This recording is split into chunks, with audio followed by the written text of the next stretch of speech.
BJP ఎంపీలు లేరు, అందరూ వైసీపీ ఎంపీలు, తెలుగుదేశం పార్టీ ఎంపీలు.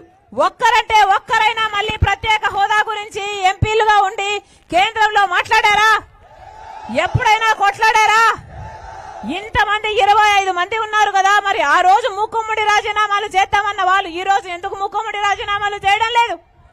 పోనీ మూకుమ్మడి రాజీనామాలు మొత్తం అందరూ చేయకపోతే కనీసం ఈ ప్రాంతం వాళ్ళైనా, ఉత్తరాంధ్రకైనా ఈ ప్రాంతం వాళ్ళైనా చేయాలి కదా. ఎందుకంటే ఉత్తరాంధ్రకి స్పెషల్ ఎకనామిక్ ప్యాకేజ్ కింద డబ్బులు ఇవ్వాల్సింది కేంద్రం.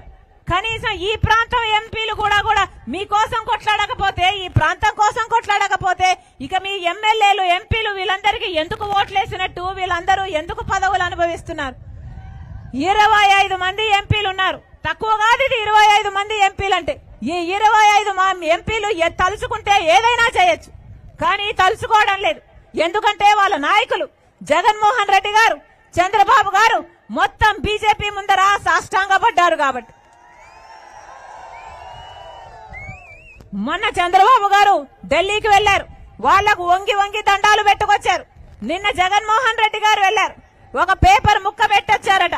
పేపర్ ముక్కతో ఏమైతుంది అని అడుగుతున్నాం. మీరు కొట్లాడే వాళ్లే అయితే ఒక్కసారైనా నిలదీయలేదేమి అని అడుగుతున్నాం. మీ అభిమానులు పొగుడతారు కదా, మీరు పులి అంటున్నారు, మీరు సింహం అంటున్నారు, మరి బీజేపీ మీద మీరు ఎందుకు గాండ్రించడం లేదు? బీజేపీ మీద పంజా ఎందుకు విప్పడం లేదు? బీజేపీ దగ్గరికి పోయేసరికి మీరు పిల్లైపోతారా? మీ ప్రతాపం అంతా మీ ఆడబిడ్డల మీదనేనా? సోషల్ మీడియాలోనేనా? మీ ప్రతాపం ఏమిటో అర్థమైపోయింది. మీకు చేతనైతే పోలవరం వచ్చేది, మీకు చేతనైతే ప్రత్యేక ప్యాకేజ్ వచ్చేది, ప్రత్యేక హోదా వచ్చేది, మీకు చేతనైతే రాజధాని కూడా వచ్చేది. మీకు చేత కాలేదు కాబట్టే మీ ప్రతాపం ఏమీ లేదని తేలిపోయింది. ఈరోజు ఇంతమంది ప్రజలు ఆధారపడి ఉన్నారు, ఇంతమంది బిడ్డలకు ఉద్యోగాలు రాకుంటున్నాయి. ఒక్కసారంటే ఒక్కసారైనా ఆలోచన చేశారా? ప్రత్యేక హోదా కోసం ఒక్క నిజమైన ఉద్యమం చేశారా? మెగా డిఎస్సీ అన్నారు, 25,000 మందికి మెగా డిఎస్సీ అన్నారు. ఏమైంది మెగా డిఎస్సీ? మెగా డిఎస్సీ కాస్త దగా డిఎస్సీ అయింది. ఆ రోజుల్లో చంద్రబాబు గారు 7,000 ఉద్యోగాలతో డిఎస్సీ వేస్తే ఇదే జగనన్న గారు సిగ్గులేదా? 25,000 ఉద్యోగాలున్నాయి, ఎందుకు భర్తీ చేయడం లేదు అని నిలదీశారు. నేను ముఖ్యమంత్రి అయినాక 25,000తో మెగా డిఎస్సీ వేస్తానని చెప్పాడు జగనన్న గారు. మరి ఈయన ముఖ్యమంత్రి అయ్యారు కదా, ఏమైంది మెగా డిఎస్సీ?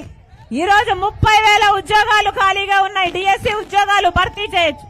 మెగా డిఎస్సీ వేయకపోగా ఈ రోజు 6,000తో ఒక దగా డిఎస్సీ వేశారు. అది కూడా ఎలక్షన్లకు ముందర వేశారు.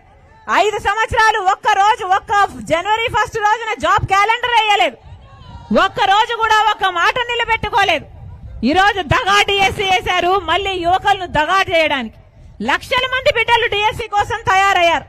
లక్షల మంది బిడ్డలు ఖర్చు పెట్టుకున్నారు, ట్రైనింగ్ తీసుకున్నారు. ఎంతమంది బిడ్డలు ఎంత కష్టపడి ఇంతవరకు వస్తే ఈ రోజు ఒక 6,000 ఉద్యోగాలతో దగా డిఎస్సీ వేశారు. ఇది దగా కాకపోతే ఏమిటి? ఒక్క రకంగా అంటే ఒక్క రకంగానైనా మేలు జరగలేదు. 10 సంవత్సరాలు అయిందే. మైక్ బానే ఉందా? చెక్. 10 సంవత్సరాలు అయిందే